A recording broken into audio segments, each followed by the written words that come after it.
This is the new Samsung Galaxy Book 5 Pro. On paper, it promises to be a creative professional's dream, a portable powerhouse with a brain boosted by AI. But is that just marketing fluff? I spent the last 7 days replacing my entire professional setup with just this machine. We're talking editing 4K video, generating AI art, and pushing its new Copilot Plus features to their breaking point. So, is this really the future of creative work, or is it just another expensive laptop with a few new tricks?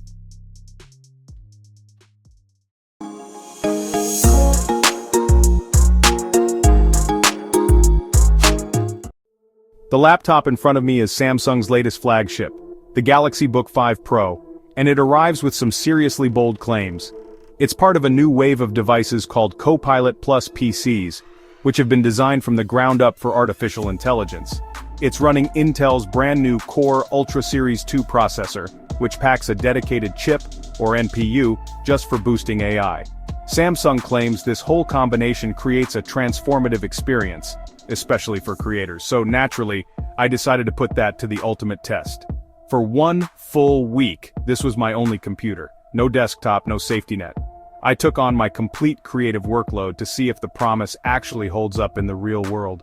We're going to cover its performance in demanding creative apps, find out if the AI features are genuinely useful or just gimmicks, and see if that stunning AMOLED screen and wild battery life are enough to make this a true professional's tool.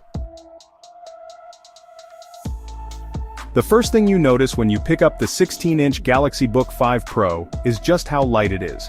At around 1.56 kilograms, it feels almost impossibly thin for a laptop this size, yet the aluminum body feels totally rigid and durable. There's almost no flex in the keyboard deck or the screen, which gives you confidence that it can handle being tossed in a backpack day after day. But then, you open it, and that's where the show really starts: the display.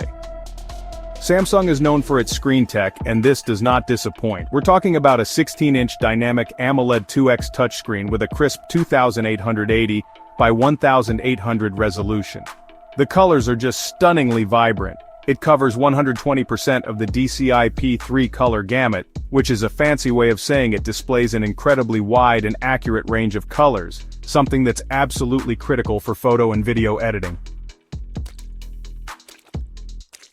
Watching movies is one thing, but actually creating on this screen is something else. The deep perfect blacks that only AMOLED can deliver give your work an incredible sense of depth and contrast, and the 120Hz variable refresh rate makes everything from scrolling a video timeline to just moving your mouse feel incredibly smooth and responsive. Honestly, this is one of the best displays I have ever used on a Windows laptop. It's bright, vibrant, and a genuine pleasure to look at for hours on end. The keyboard is spacious, and even includes a full number pad, which is a great touch on the 16-inch model. The key travel is a little shallow, which might not be for everyone, but I got used to it and found it comfortable enough for long typing sessions. And below it is an absolutely gigantic trackpad. It's smooth, responsive, and gives you all the room you could ever need for multi-finger gestures. Alright, let's talk about performance. A gorgeous screen doesn't mean a thing if the laptop can't keep up with a real workflow. My test was simple. Edit a 10-minute 4K video project in DaVinci Resolve, complete with color grading, multiple audio tracks, and a few effects. And this is where I was genuinely surprised. Scrubbing through the 4K timeline was for the most part smooth. I didn't hit any major stutters during playback, even with color grades already applied. Now, is it as blazing fast as a high-end desktop workstation or a top-tier MacBook Pro? No, it's not. When it came to exporting the final video, the render times were definitely a bit longer. A render that might take 10 minutes on a more powerful machine took closer to 15 here. But for a laptop this thin and light, that level of performance is seriously impressive. It can absolutely handle moderate video editing, making it a perfectly viable option for creators on the go. The integrated Intel Arc graphics are pulling a lot of weight here, and while you won't be playing Cyberpunk at max settings, they provide a real boost for creative apps. Throughout it all, the fans were surprisingly quiet, and the laptop never got uncomfortably hot on my lap. So this is a Copilot Plus PC, which means it's packed with all sorts of AI features, but Honestly, the real question is, are they actually any good? The answer is, well, it's complicated. One of the standout Samsung features is called AI Select.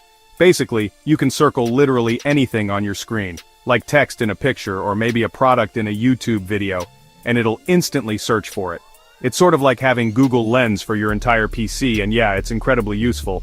Also, Photo Remaster does a pretty solid job of cleaning up and sharpening old blurry photos, and the cool thing is it's all handled locally by the NPU. Then you have the Microsoft Copilot Plus features. Co-Creator in Paint is a wild tool that lets you generate and edit images with just text prompts right inside the Paint app. It's honestly a pretty fun way to quickly visualize an idea. And live captions can give you real-time translation for any audio playing on your PC, which is honestly a potential game changer for accessibility. However, the single most hyped feature, Recall, the one that's supposed to give you a searchable visual timeline of everything you've done on your PC, wasn't actually available at launch and is coming in a future update. And, while these AI tools are clever, some of them still feel like they're in beta. They work, but they're not quite the revolutionary workflow changers they're hyped up to be. At least not yet. Right now, they feel more like helpful little tools that just slot into your workflow rather than totally upending it. A creator's laptop has to be more than just powerful, it has to be reliable when you're away from your desk. And this is where the Galaxy Book 5 Pro really shines. Samsung talks a big game with its battery life claims, and while I didn't quite hit their 25-hour video playback number, the real-world performance is fantastic.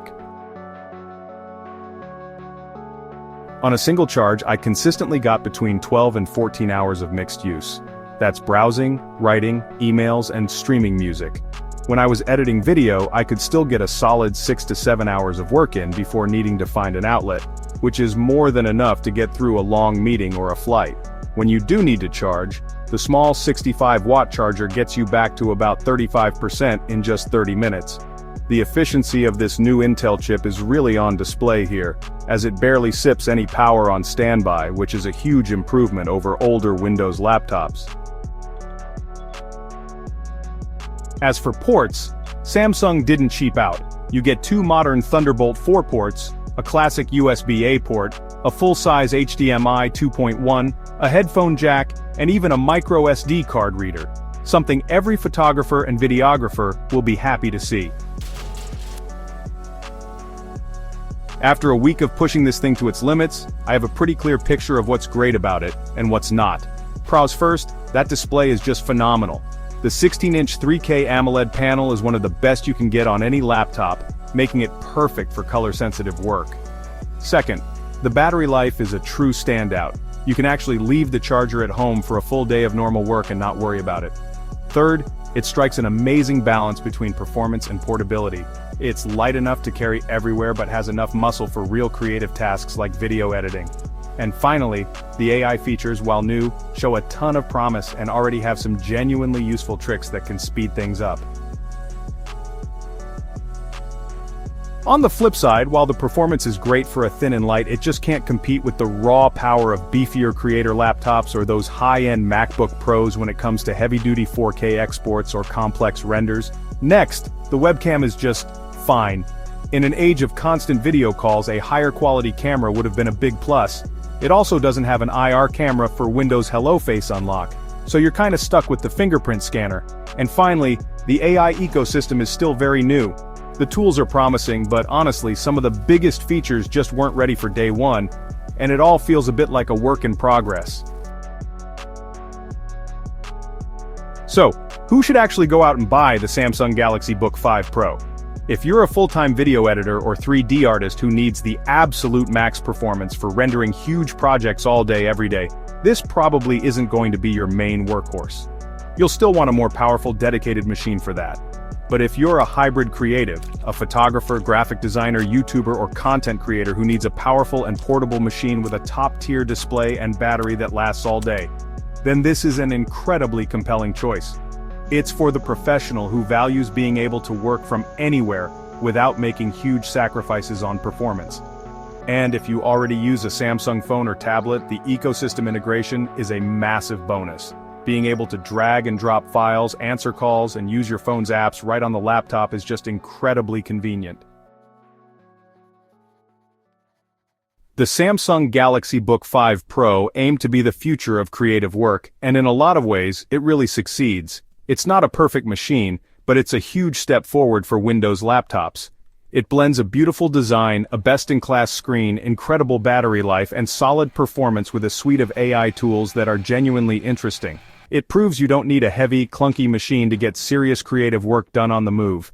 This doesn't just feel like another laptop with a new chip. It feels like the start of a new chapter for PCs, one where AI is baked right into the core of the experience. But that's just what I think. Are these AI features enough to make you want to switch? Is a world-class display the most important thing for you in a laptop? Let me know what you think down in the comments. If you found this review helpful, a like would be awesome, and be sure to subscribe for more deep dive tech reviews. Thanks for watching, and I'll see you in the next one.